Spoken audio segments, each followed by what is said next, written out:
Sorry, the texts are coming in faster than I could try to read there for a second. Shout out to everybody texting this morning. The number is 769-241-1944 is the Guns and Gear text line. Unknown texter says, the literal definition of a racist is someone who believes one race is superior to all others. It kills me when I hear somebody say a certain race can't be racist. Anyone of any race can be racist against anyone of any race, including their own race. That's a great point. There's definitely some white-hating white liberals out there. Self-hating white liberals. So they definitely can. And, you know, the argument's always been that blacks can't be racist because they don't have power. Well, where don't black folks have power at? I mean, look at Jackson, Mississippi. Which, I mean, literally, we have the greatest example of black Democrat leadership gone wrong right in Jackson, Mississippi. Now, I'm sure there's some capable black Democrats that can run a city. Just none of them seem to be running the one that we live closest to right now, or Canton for that matter. So, again, y'all get mad at me for pointing out that they're black, but that's all they tell you all day is they're black. I mean, they tell you all day, Jackson's a black city. It needs to be ran by black people. The guy managing the water needs to be black. The people taking out the garbage, picking up the garbage, need to be black. Black people need to serve black people. They're the ones that keep telling you this. And they keep hiring incompetent people to do it. Thank you, Judge Wingate, for pointing that out. It's like, well, you've had a black guy doing this for a long time, and it's not going so well for you. Maybe you should try this other guy, Ted Hennepin. Anyway, my favorite word, I digress. Oh, real quick, I do want to tap one thing off real quick about the Mesquite School District. Thank you, Bobcat, for these numbers. It says, here's the racial breakdowns of the Mesquite School District there in Texas, where the school teacher got fired for being a racist, for being a black supremacist. Her words, not mine. White Hispanic, 29.3%. White non-Hispanic, 26.6%. Black or African American non-Hispanic, 25.1%. Other Hispanic, 6.58%, and 2+ Hispanic. So it's overwhelmingly, it's roughly 30% Hispanic, 27% white, and 25% black. So it's about as equal of a school as you could have between white, black, and Mexican. That's actually really, really interesting information there. So I'm going to tell you what, y'all are underestimating our Mexican friends, our Hispanic friends, how conservative they actually are. I'm telling you, my heart, my instinct tells me long term.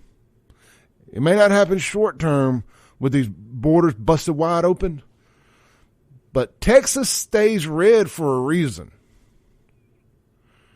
You know, I'm sure there's some stats out there that could prove me wrong, but just my initial instincts is Texas stays red. It ain't just because white people in Texas are voting red. These Spaniards get over here and you start trying to teach all that LGBTQ trans black supremacy stuff to them, it ain't going to go well long term. They're going to turn into the Muslims real quick. Let's take a call. Hey, good morning. You're on there. Hello?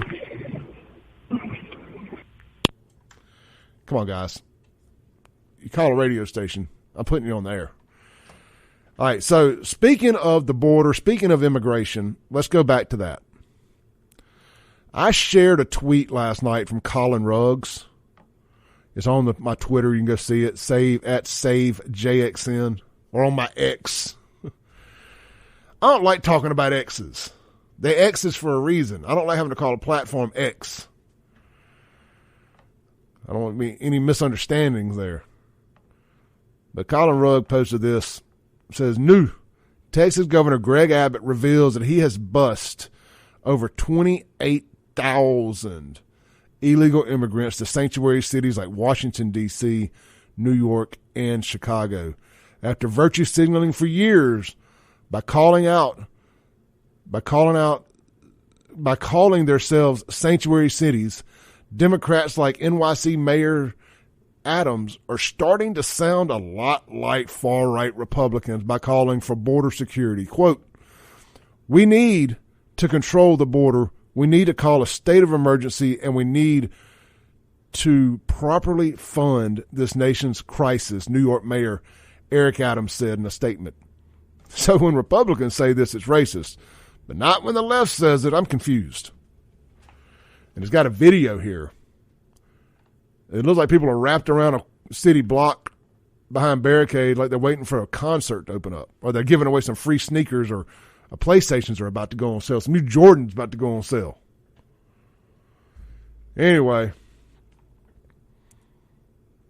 I think, and I know some people, look, this rubs even some of my conservative listeners the wrong way, but I think these black Democrat-led cities like Jackson, Mississippi, Shreveport, Louisiana, New Orleans, Louisiana, Baton Rouge, Louisiana, Atlanta, Georgia,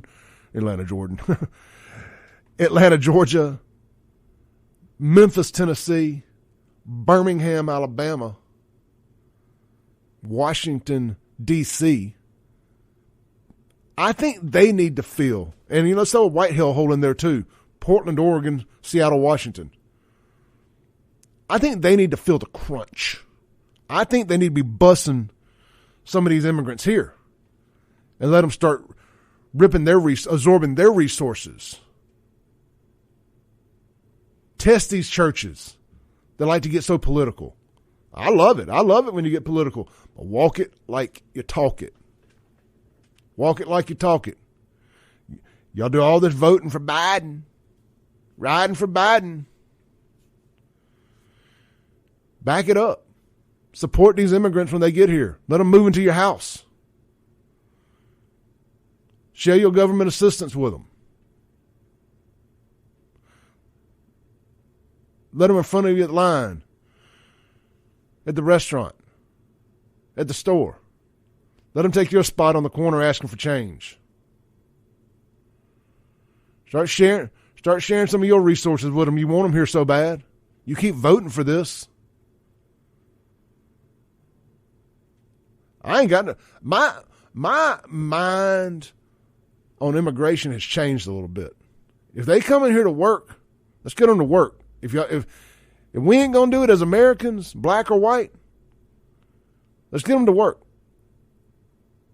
We'll deal with the rest of it later. If they're coming here for the jobs that we don't want to do, let's let them do it. The rest of them, ship them right back out of here. I think we ought to start shipping a lot of y'all right out of here that just want to sit on the government tit all day and not do anything. Let's take a call real quick. Hey, Jerry, hold on a second, man. I'm going to go to the break and come back. No, I'm good. I'll hold. All right, cool. We got Jerry on hold. We're going to take a break real quick. We'll be right back. All right, welcome back into the last segment of the Clay Edwards Show on this Thursday here on 103.9 FM WYAB. All right, real quick, man, I got Jerry on hold. He held on for me, so let's hear what Jerry has to say. Hey, brother, you got about 2 minutes.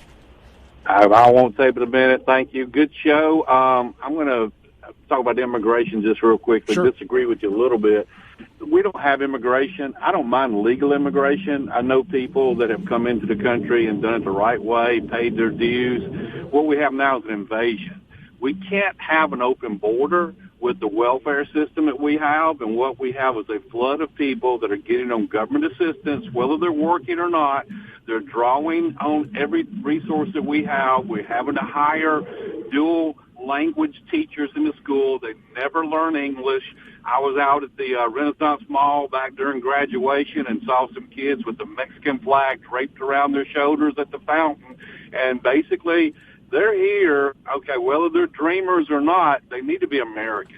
And they can be proud of another country. Hey, you know, if a white kid had been wearing an American flag at the water fountain, they would have been suspended from school.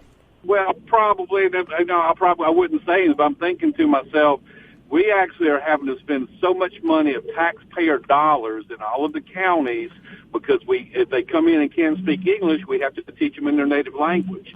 You can go in places like the Walmart in Ridgeland or in Canton. I know Ridgeland North. Man, it's like another country, and it's fine. But if I go to Honduras, I expect to have Spanish spoken, and I'm going to try to learn a few words. I didn't make that attempt. So legal immigration is fine, but we need to put limits on it, or we need to end the welfare system, because that is an attractor, and they still have jobs, cash-paying jobs. And anyway, I'm for legal immigration right now. Absolutely. I'd been a little facetious, of course, earlier. No, I understand. But you know, I'll gladly swap some. I'll gladly swap some hardworking illegals out for some of these son of a guns that are just sitting here sucking on the government tit all day. No, and I agree with you on that. But the thing is, they need to be legally do it anyway. As opposed to do it with green cards or E-Verify, but we have a workforce, owners and everybody else that wants cheap, reliable labor. But still, Jerry, every dollar they pay them, they're getting $5 in benefits if they're not contributing. I got to cut you. Thank you, man. Hey, appreciate you, man. Great call. All right, thank you, Jerry. I could listen to Jerry rant about immigration all day. I agree with him 100%. Again, I can get a little facetious at times. But, hey, look, great show today. Thank you for all the participation. We'll be following the John Sullivan trial today, so follow me on social media. Follow Therese on social media for that. At Save Jackson, at Dark Horse Press now. I'll be back tomorrow. Close out the week with Sean Yerkeron. Podcast will be available soon, ClayEdwardsShow.com. I hope you enjoyed this clip of today's Clay Edwards Show. You can tune in live every Monday through Friday, 7 to 9 a.m. on 103.9 FM, WYAB in Central Mississippi. You can stream it worldwide and live at WYAB.com, the TuneIn app, or Alexa. Just search WYAB. And, of course, you're listening now on a podcast, so you can just hit subscribe where you're at. We update daily right here on the Clay Edwards Show, and check out all things Clay Edwards at ClayEdwardsShow.com for shirts and more. Peace.